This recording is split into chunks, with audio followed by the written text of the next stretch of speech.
மக்களே, நம்ம தொடர்ந்து போற பற்றின அப்டேட்டை பார்த்துக்கிட்டே இருக்கோம். ஆனா இந்த அப்டேட் நான் மிகுந்த மனவலியோட பதிவிடுறேன்.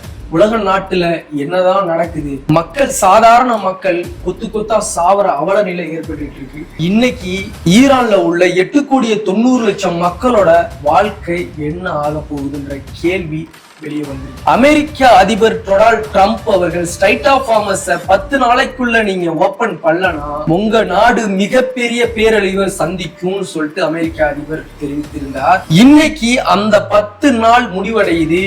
இன்று டொனால்ட் ட்ரம்ப் அவர்கள் என்ன சொல்லியிருக்காருன்னா, ஈரான்ற ஒரு கண்ட்ரியே இல்லாம போக போகுது, அந்த நாட்டுல வாழ்ற அத்தனை மக்களும் இறக்க போறாங்க, ஒட்டுமொத்த நாளையும் அழிக்க போறோம் அப்படின்னு சொல்லிட்டு ஒரு அறிக்கையை வெளியிட்டு இருக்காரு. அது மட்டும் இல்லாம இஸ்ரேல் ஈரான் மக்களுக்கு ஒரு எச்சரிக்கை விடுத்திருக்கு, கவனமா இருங்க, இன்று இரவு என்ன வேணா நடக்கும் அப்படின்னு சொல்லிட்டு இஸ்ரேல் தரப்புல இருந்து வெளியே வந்திருக்கு.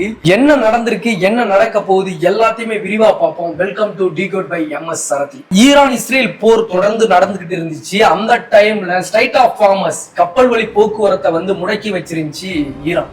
இந்த கப்பல் வர போக்குவரத்தை முடக்கி வைக்கும் போது ஒட்டுமொத்த நாட்டோட பொருளாதாரமும் பாதிக்கப்படும். நீ உடனே இந்த ஸ்ட்ரைட் ஆஃப் ஹார்மஸை நீங்க ஓபன் பண்ணணும்னு சொல்லிட்டு டொனால்ட் ட்ரம்ப் அவர்கள் எச்சரிக்கை விடுத்தார். முதல்ல 2 நாள் கெடுவு சொல்லியிருந்தாரு, 2 நாளுக்குள்ள நீங்க ஓபன் பண்ணணும். அப்புறம் 4 நாள் சொல்லியிருந்தாரு. கடைசியா 10 நாளுக்குள்ள நீங்க ஓபன் பண்ணலனா உங்க நாடு ஒரு மிகப்பெரிய பேரழிவை ஏற்படுத்துவோன்னு மிகப்பெரிய எச்சரிக்கையை கொடுத்திருந்தாரு டொனால்ட் ட்ரம்ப் அவர்கள். இந்த ஸ்ட்ரைட் ஆஃப் ஹார்மஸ் இன்னைய வரைக்கும் ஓபன் பண்ணல. அந்த நாளோட எண்டு தான் இன்னைக்கு.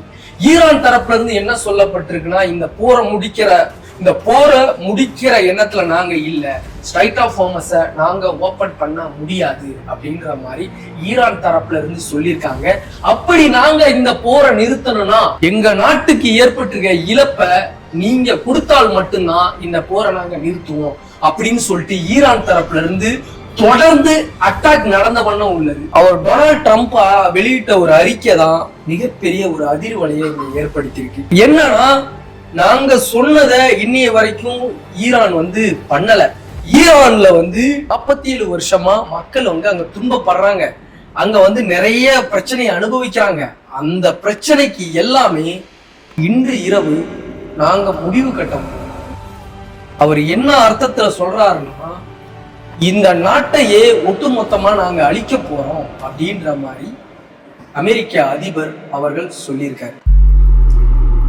அதை தொடர்ந்து இஸ்ரேல் நாட்டுல இருந்து ஒரு அறிவிப்பு வெளியில வந்திருக்கு.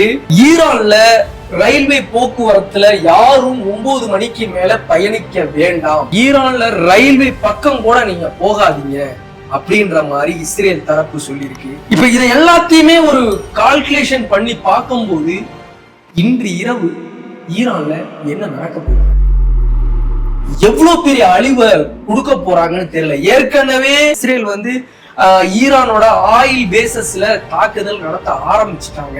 இவங்களோட அறிவிப்பு எல்லாமே ஒட்டுமொத்த நாடையும் ஒரு மிகப்பெரிய கேள்விக்குறியில ஏற்படுத்தியிருக்கு. இந்த மாதிரியான போர்கள் வரும்போது உலக எக்கனாமிக் மிகப்பெரிய அளவுல பாதிக்கப்படும். அதே மாதிரி அமெரிக்கான்ற கண்ட்ரி உள்ள பூந்து அந்த நாட்டை அழிக்கணும் முடிவு பண்ணா அது மிகப்பெரிய பேரழிவா இருக்கும். ஆனாலும் ஈரான் தரப்புல இருந்து இன்னும் நாங்க அந்த ஸ்ட்ரைட் ஆஃப் ஹார்மஸ் ஓபன் பண்றோம் அப்படின்ற அறிக்கை இன்னைய வரைக்கும் வெளியே வரல. இது எந்த சூழல்ல இந்த போரை கொண்டுட்டு போகுது, 2 நாட்டுல வாழ்றது எல்லாமே இப்போ ஈரான்ல கிட்டத்தட்ட 8,90,00,000 மக்கள் வாழ்றாங்க. இப்ப இவங்களோட வாழ்வாதாரமும் இவங்களோட வாழ்க்கை இவங்களுக்கு உயிருக்கு உத்தரவாதம் இல்லாத ஒரு சூழல் தான் நிகழ்ந்துகிட்டு இருக்கு. இது எல்லாமே விரைவில் முடிவுக்கு வந்துடணும்னு கடவுளை பிரார்த்திப்போம். இந்த மாதிரியான அப்டேட்ஸை தொடர்ந்து பார்க்க நம்மளை சப்ஸ்கிரைப் பண்ணி வச்சுக்கோங்க. உங்களோட ஆதரவு தான் எங்களை இன்னும் மேல மேல தூண்டும். உலகத்தில் நடக்கிற அத்தனை விஷயங்களையும் உங்களுக்கு விரைவா நான் கொண்டு சேர்க்கிறேன். நன்றி, வணக்கம்.